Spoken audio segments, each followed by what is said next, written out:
युवक,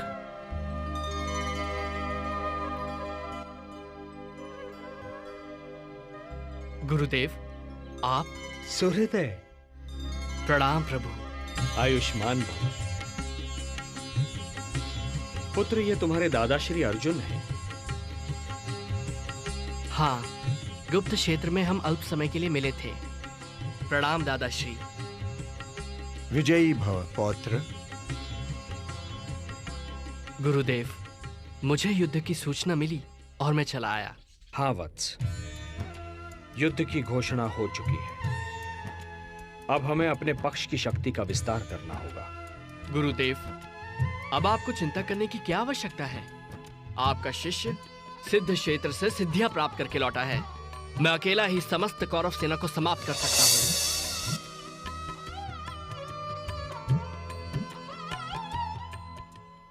गुरुदेव, यह है मेरी साधना का प्रसाद जो मुझे देवी सिद्धंबिका और भगवान शिव ने दिए हैं।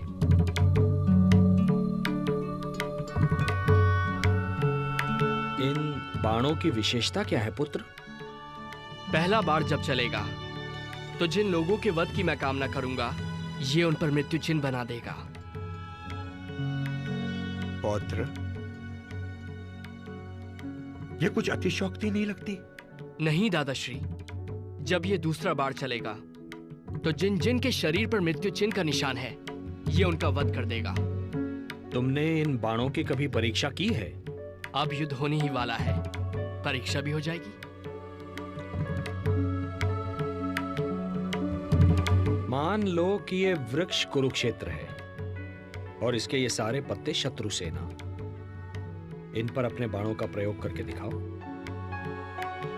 जो आ गया गुरुदेव।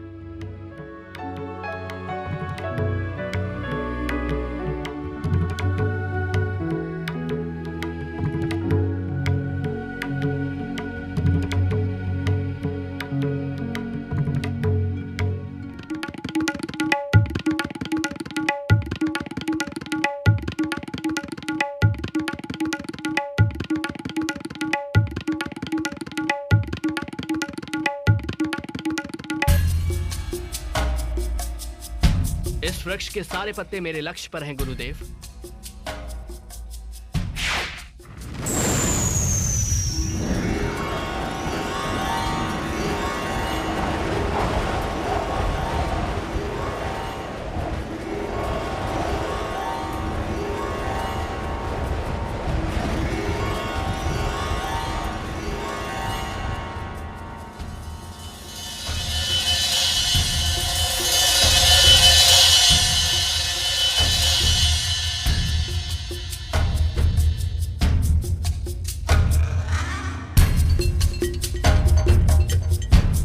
गुरुदेव, पहले बाण ने अपना कार्य पूरा कर दिया। पुत्र, तुम्हें विश्वास है कि सारे पत्तों पर चिन्ह लग गए हैं? हाँ गुरुदेव।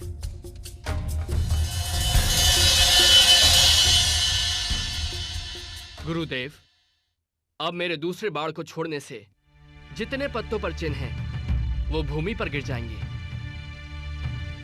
और तीसरा बाण तो प्रलय के समान है। यदि मैंने इसका प्रयोग किया तो सारी सृष्टि का विनाश हो जाएगा।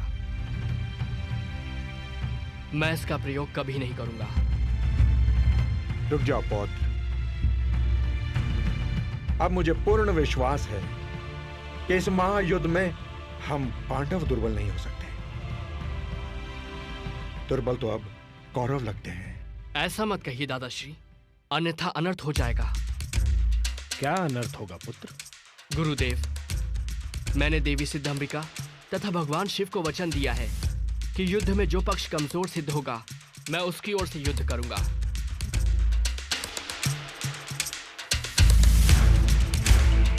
तो इसका अर्थ यह हुआ पौत्र कि बीच युद्ध में भी आप हमारे शत्रु का पक्ष ले सकते हो। हाँ दादाश्री, यदि युद्ध में कौरव पक्ष कमजोर सिद्ध हुआ तो देवी को दिए वचन के अनुसार मुझे उनकी ओर से ही युद्ध करना पड़ेगा। चलो पौत्र, विश्राम कर लो। क्षमा करें गुरुदेव, मैंने निर्णय लिया है कि युद्ध क्षेत्र से बाहर रहकर ही युद्ध देखूंगा।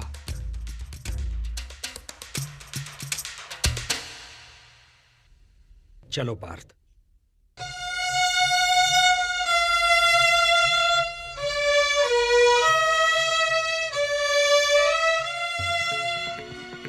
हे केशव, हे जनार्दन, इस युद्ध में तो हमारी विजय निश्चित है।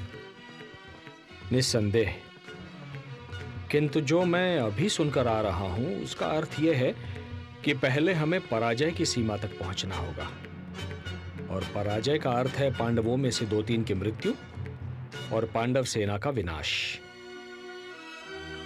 पराजय? मैं कुछ समझा नहीं केशव। पार्थ, यदि हम कौरव सेना का नाश कर दें और विजय की ओर चलें, तो बर्बरीक अपने 2 ही बाणों से अपने विजय उल्लास को पराजय में बदल देगा। तो अब क्या करें?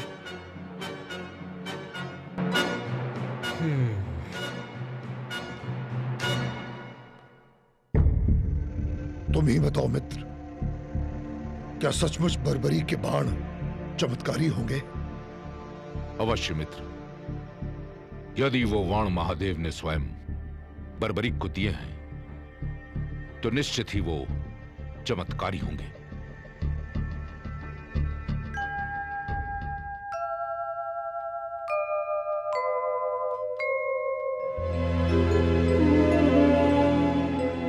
बर्बरीक को युद्ध से हटाना होगा, अन्यथा यह युद्ध की दिशा बदल देगा।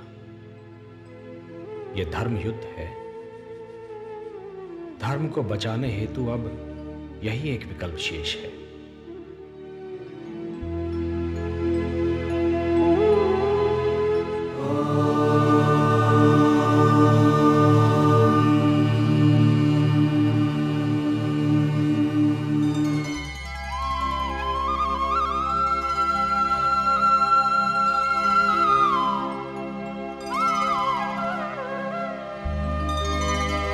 सूर्योदय,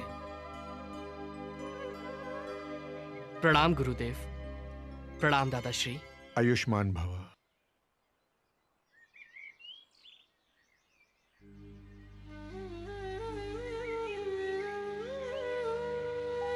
प्रभु, आप शांत क्यों हैं? क्या चिंता है आपको? पुत्र कल से युद्ध शुरू हो जाएगा। देखें, निर्णय की ओर जाता है। मेरे होते आपको चिंता करने की कोई आवश्यकता नहीं है। यदि कौरवों के पक्ष में युद्ध जाता देखा तो मात्र 2 क्षण में ही मैं सारे योद्धाओं को समाप्त कर दूंगा। मैं तुम्हारी शक्ति से परिचित हूं पुत्र, और यह भी जानता हूं कि तुम्हारी हम में अनन्य भक्ति है। किंतु क्या प्रभु? पुत्र, आज शुक्ल फाल्गुन द्वादशी है। आज की महिमा दुगनी हो जाती है। किंतु मुझे बताइए प्रभु, मैं आपके दिए हर आदेश का पालन करूंगा। वत्स सूर्योदय, युद्ध से पूर्व चंडी एक बलि चाहती है, और बलि उसी की चढ़ाई जाएगी जो अतुलित बलशाली होगा। इसमें चिंता किस बात की है प्रभु? चिंता इस बात की है वत्स कि इस पृथ्वी पर 3 ही ऐसे वीर हैं जिनकी बलि स्वीकार होगी। मैं, तुम या अर्जुन। नारायण नारायण। केशव,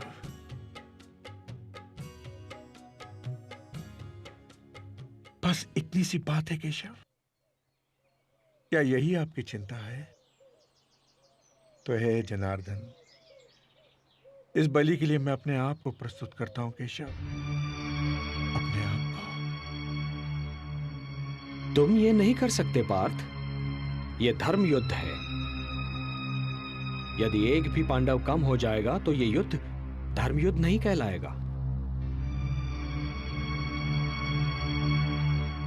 बस एक ही मार्ग शेष है, मैं स्वयं ही अपना बलिदान दे देता हूं। वैसे भी युद्ध ना करने की प्रतिज्ञा ली है मैंने, एक सारथी ही तो हूं तुम्हारा।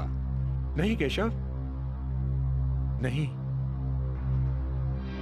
प्रभु, आप मेरे गुरु हैं, श्रेष्ठ हैं, सभी तरह से ज्येष्ठ हैं मेरे।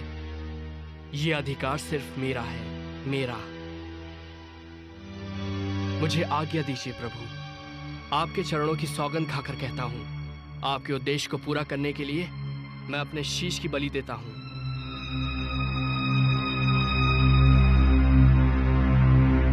प्रभु, ये कार्य करने से मेरे वंश की कीर्ति बढ़ेगी।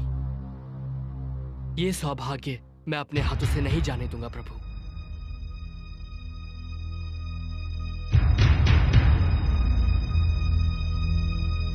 सोचिए मत प्रभु, उठाइए ये शस्त्र और मेरे शीश को धड़ से अलग करके चंडी मां को बलि चढ़ाइए। मैं ऐसा नहीं कर सकता। यदि मैंने ऐसा किया तो यह बलिदान नहीं होगा, हत्या होगी।